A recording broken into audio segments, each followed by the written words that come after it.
ওই যে কথায় আছে, মামা বাড়ি ভারী মজা কিলচর নাই। কথাটা কিন্তু একদম সত্যি।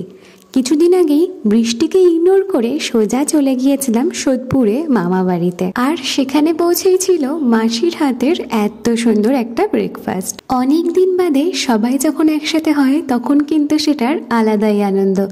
আর সেই আনন্দে মা বানিয়ে নিয়েছিল পোলাও, সাথে মাটন কষা, আর মায়ের জন্য ছিল স্পেশাল পনির। সত্যি বলতে এই অসময়ে বৃষ্টিতে একদম পারফেক্ট একটা মেনু ছিল।